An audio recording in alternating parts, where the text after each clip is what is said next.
Hey everyone, I'm Nikhil with Shelf-Esteem. Got a new little mic set up here so that hopefully I can avoid some of the plane noises that are constantly overhead every time I try to make one of these videos. But this is everything that happened in my reading life, my personal life, and music life in the week ending July 7th, 2024.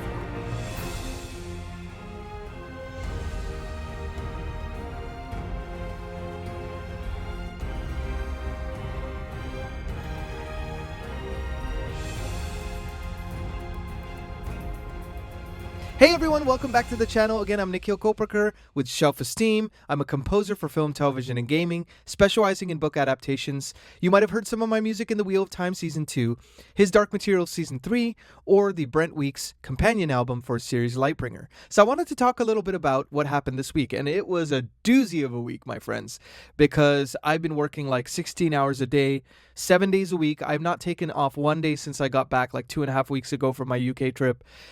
And it's been bonkers, and I'm trying to fit in reading in that time. I'm trying to fit in making content in that time. So that explains why last week was a little bit quieter in terms of content. But rest assured, this will be a full week on the docket, even with the impending release of a theatrical feature film that I'd scored. So I am going to be going on a video frenzy this week. But enough about that. Let's talk a little bit about last week and the kind of books I read. So first of all, I read a book that I've been talking about, and the series I've been talking about quite a bit on this channel, and that is none other than Ken Follett's Century Trilogy, which follows 5 families from, there's like a Welsh family, an American family, an English family, a Russian family, and a German family, as they traverse through 100 years of history across multiple generations. So I had talked about, and I heap praises on Fall of Giants, which was the first book in the Century Trilogy, and I'm linking that up here. And you know, it's a tough act to follow, because when a book is that good and the characters are that, leap off the page like that. I mean, it was a 1,000-page chonker, right? But it never feels that way. Nothing drags. It's testament to Ken Follett's ability to write thrillers, and he knows how to pace a novel, even a large one like that. So I was thinking, okay, the second book in the trilogy, how the hell could it be as good as the first one? How could it even match up, And I found The Winter of the World to be a contender for Book of the Year alongside Fall of Giants, which 2 for 2 now. These are 2 books that I've read of Ken Follett's, and I've loved both of them. The amount of sinister undertones in this book, though, I'm not going to lie, it was pretty harrowing to read. Like, I felt like I needed to take multiple showers after I finished reading it, because it's not like a fantasy book. I mean, this is based on real events that happened, and Ken Follett is extremely historically accurate in his portrayal of those events. And because you're seeing it from the ground floor POV of these different families across multiple kind of vantage points, different countries' vantage points, you see it from a much more visceral and immediate feeling, rather than watching a documentary, say, on World War II, where you see everything in black and white and it feels kind of a generation far removed from our reality, right? Like, you watch it and it feels like history. You're watching history. And this feels like a full color version, and you're on the ground floor experiencing this stuff. You're seeing the Nazi party set fire to the Reichstag. You're seeing what it's like to be a German living in Berlin when the Russians take it over in 1945. Like, you see the harrowing nature of all these events. And it's a tough read. It's a tough read because Ken Follett doesn't shy away from the gory details, but it's never gratuitous, which I loved. It's very tastefully done in this book, in the sense that he keeps it to the historical accuracy and not to embellish things to make it feel like, this is just kind of glorifying almost the horror and the violence and senseless murder and everything. So, it's just a fantastic read. It is a hard read, but it is a great read. Hard in terms of how uncomfortable I felt reading it, but it also, it's just like, I've never read a historical fiction novel that really put me in the center of the action like this did. So I can't heap enough praises on The Winter of the World. And like I had said in a previous video, I had ranked The Fall of Giants as 5 out of 5. So I would give this one a solid 4.75 out of 5. The only reason, I didn't give it a complete 5 out of 5 is there's a couple things I wish were a little bit more heightened, which was, like, I would have loved to see certain elements of World War II kind of get more page time. I think, the concentration camp stuff was more glossed over, I think, in the book, because you're looking at it from certain POVs that, a lot of the world didn't know the harrowing nature of everything that was going on until those camps were liberated, right? So you're not seeing as much of that as you would see in a documentary, which is probably honestly saves your sanity from having to read that stuff. But at the same time, it's like a missing piece, I think, could have been more represented in this book. But other than that, I thought it was just the characters leap off the pages. And again, I'm so excited for book 3. I'm going to read that in July as part of my July TBR. I'm linking that up here to Edge of Eternity. So that's going to take place from the 60s through the 80s, I think. So I'm really looking forward to checking that out. But enough about that book. I wanted to talk a little bit about what I've started to read. And I am about, trying to hide the title here in case, let's see, I'm about 200 something pages into this, 240 pages into this. So, and that is none other than the long-awaited Name of the Wind. I've heard about this book for 5 years. I wanted to see what the fuss is about. And actually, a friend of mine who's a fellow composer who also specializes in book adaptations, Lindsay Dills, she and I decided to do a buddy read of this. So we are kind of in the middle of it. I'm about a little bit more than a third of the way through. I'm really liking it so far. I think the only thing I'll say right now about this book is it has been hyped ad nauseum, right? It's always known as like one of the pillars of modern fantasy, one of the greats. And so it has a lot to live up to. And I've been reading it so far.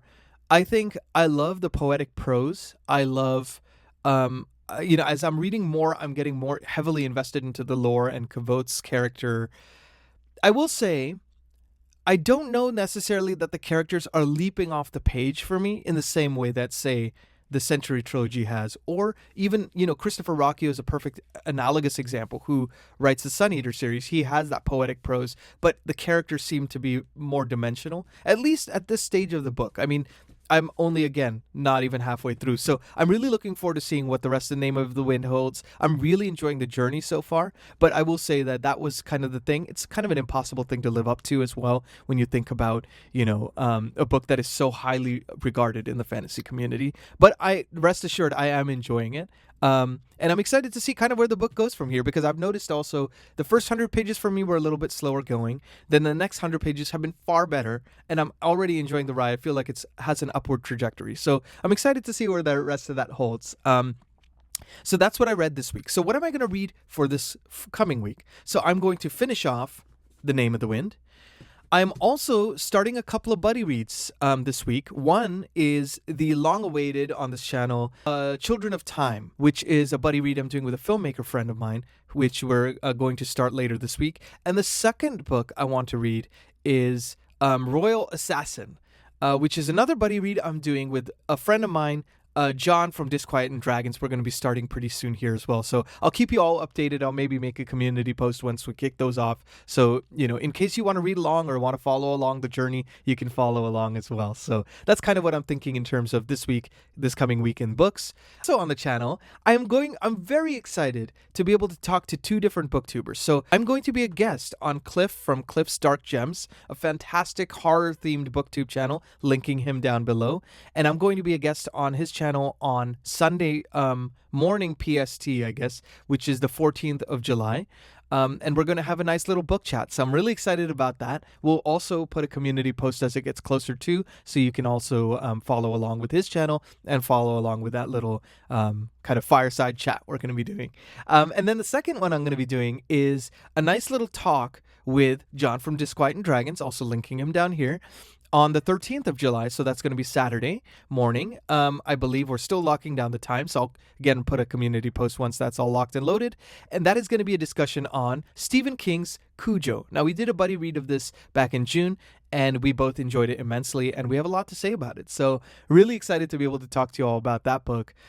So those are 2 videos I'm really excited for this coming week. And then also, I want to do kind of a video called My Stephen King Shelf. So Stephen King is my favorite author of all time. I have a whole shelf dedicated to him back here. And I figured, it's kind of fun to look at books, right? Sometimes it's fun to talk about books. Sometimes it's fun to look at books. I thought a fun video idea would be going shelf by shelf. And I kind of talk about the books, which ones I've read, which ones I haven't. Maybe a special story behind how I got a particular copy of a book. I thought that could be kind of fun to maybe talk about. So that's my thought about it. And I'll go shelf by shelf and kind of talk about any special editions I have or anything like that. So that's going to be one video I want to talk about. I want to put up a dedicated review to Winter of the World, a proper review, so you can get a better deep dive into this book as well. And then I'm going to have those 2 Booktube interviews or like Booktube chats. So we're gonna be video friendly this week. So I'm really looking forward to kind of sharing that all with you.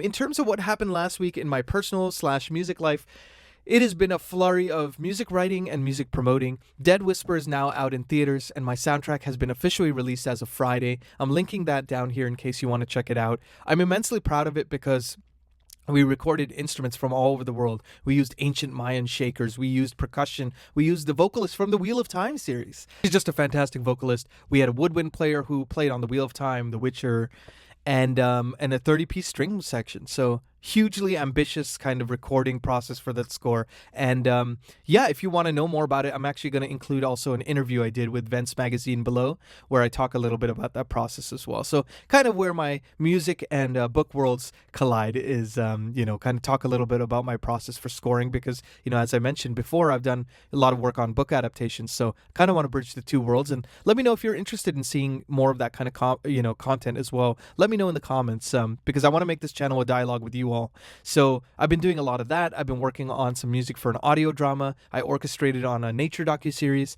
And so it's been gangbusters. We had a fantastic screening of Dead Whisper at the Culver City Theater in Los Angeles on Saturday. It was a packed house. So almost every seat was filled, which was really lovely to see, especially on a 4th of July weekend when a lot of people are out of town. So it was just a wonderful, heartfelt experience, getting to watch that all together. So, just wanted to let you know a little bit about that and a little bit about the week. But I want to know a little bit about your week. So let me know what you read, what you enjoyed, what you didn't enjoy. Anything cool happened to you this week? Let's have a conversation. I never want the comment section to be, hey, thanks for watching. Heart. I want to actually just like have a dialogue. I want to ask you questions. I want you to ask me questions. Let me know what your thoughts are and where your head is at. All right. And it's always great to be able to do these videos, check in with you all, and kind of talk about the books we love and the books we think we should be better highlighted in our wonderful community. So anyways, thank you so much for watching. I'm Nikhil with Shelf-Esteem. Please like and subscribe if you like this content and you want to see more videos. It really helps out the channel.